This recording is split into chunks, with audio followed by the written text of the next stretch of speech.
felt the Lord speak to my heart to invite up some individuals that we could take a moment to talk to and show some honor to. So we're going to honor people in authority. And at the end of our service, I'm going to ask you if you serve in law enforcement and government service and military, in any of these branches, to stand, because we're going to pray for you as a congregation. But before we do that, I want to have a conversation with someone that is a new friend, someone that God has allowed to come into leadership in the principal city of our region, and I believe someone who has a great entrusted responsibility. And so I'd like to invite our friend, Mayor Ben Walsh, to come to the platform.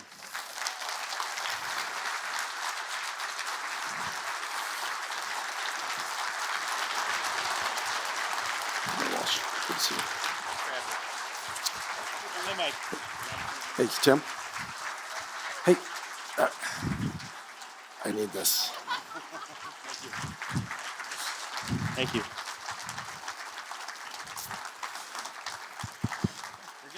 All right, Mayor Walsh, would you introduce your beautiful wife? Good morning, everyone. I'd like to introduce my beautiful wife. Thank you, Pastor.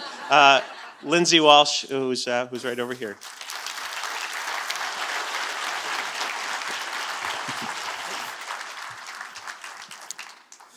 And we were just talking before the service, you got your girls, two beautiful little girls, checked into the children's ministry today.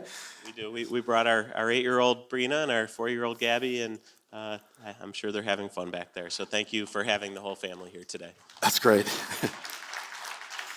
Mayor Walsh, you were raised in a family of leaders and public servants. That's one of the great parts of your particular narrative, your story. How did you know that you were called to public service?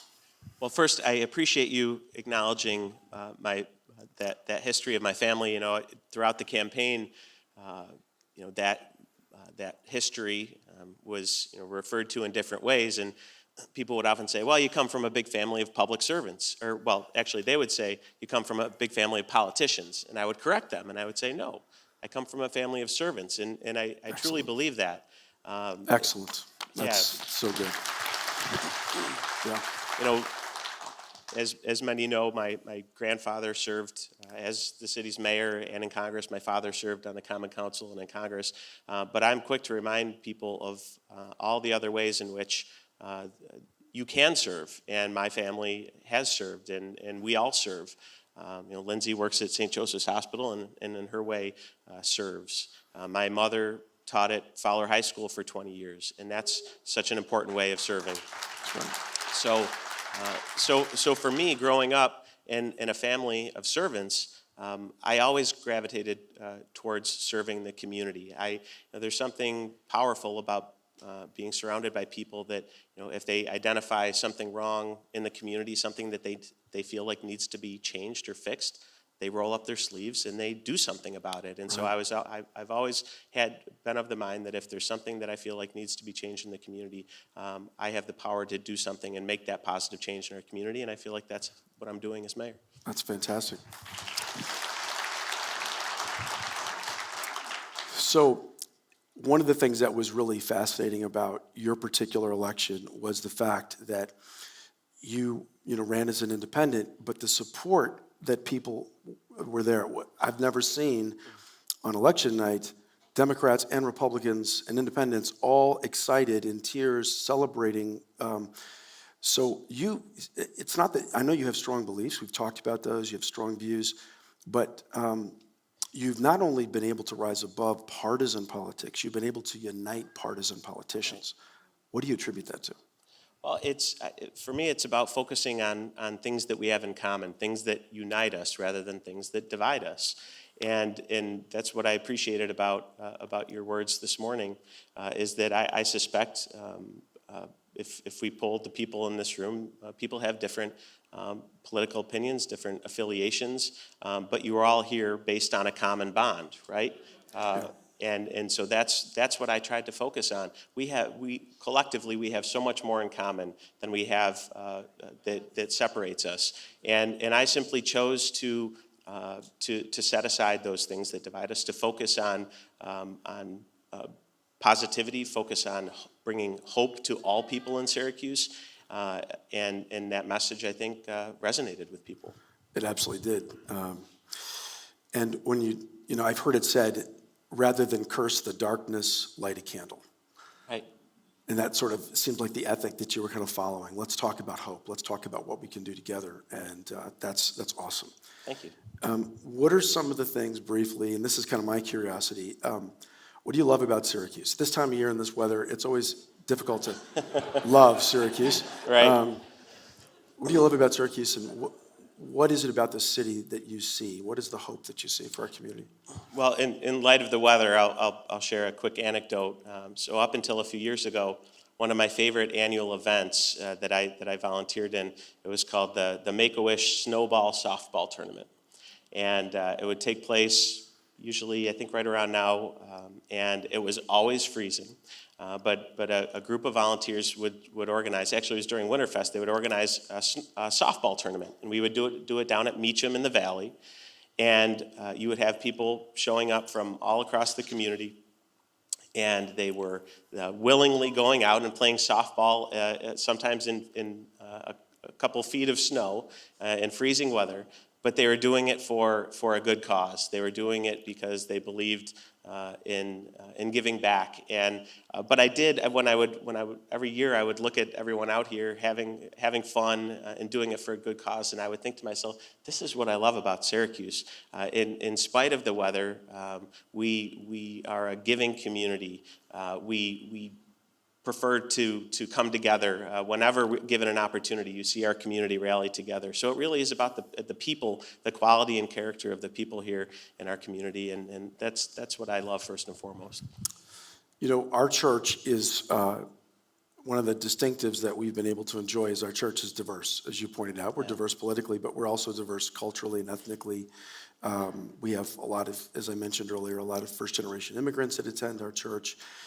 People from all social walks of life. We have a lot, maybe almost half of our congregation might live within the city limits, and the other half of the congregation would live in, sometimes they drive 30 minutes from rural areas and live in the suburbs. So I've always had kind of a vision for seeing the need of city and county to work together. And that's been a subject of discussion. And I'm not asking for a political statement, but what do you think we can do to work together, to recognize that all of our destiny is tied together?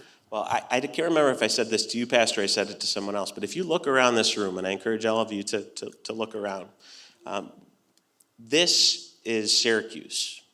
This is what our community looks like.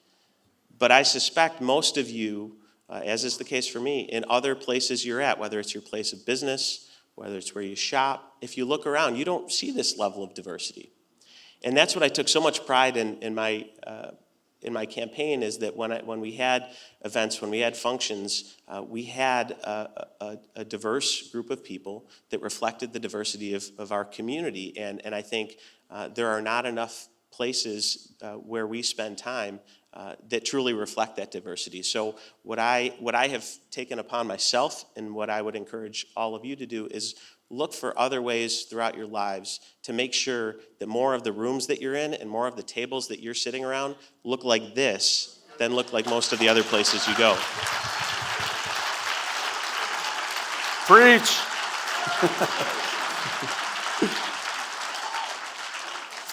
So, and that's just awesome. Mayor Walsh, this is the final question I want to ask you today, and we're really grateful that you took time out of your schedule. You just were inaugurated 2 weeks ago, and to come and take time to be here is an honor for us. My pleasure. How can we, give us an insight into what it's like for you and your wife now as public servants in this very public way. How can we better understand what you're doing or pray for you? What can we as a church community do to help you in the work that you have? Well, I think simply being here today, I think I can speak for Lindsay when I say that we're feeling the love right now, and that's a nice thing. You don't, in public service, and I joke that I'm still in the honeymoon phase here, so I'm not getting it too bad. Although a foot of snow will get you a few negative comments on Facebook, I've learned. But you're responsible for it? Well, yeah, I guess so. If you're the guy that has the snow button, I'm upset with you. Right. I think we know who that guy is, and that's why we're all here today, right? So, but I would say, forget about me. I think your message this morning was on point. It's how you treat people, and listen to the words of the pastor. Listen to the words of God. We have, in many ways, have lost sight of what's truly important and how we need to treat all of our fellow neighbors. And so to the extent that you all in your own lives can make this world, this community, our city, a more loving place, a more welcoming place, that will inevitably make my job easier. I'm here to serve all of you, and I think as long as we work together, come together, identify ways in which we can continue to serve our community in our own way, regardless of what your profession is, and focus on what unites us, we'll be fine. So that's all I ask. Thank you. Thank you, Pastor. Thank you, everybody. Really appreciate it. Thank you. Mayor Walsh, 1 second. Sorry. This is something, we have a Bible here that's got your name embossed on it. Also a copy of a book I wrote. So you don't have to read it, but it makes me feel good that you took it. So thank you, Mayor Walsh. I appreciate it.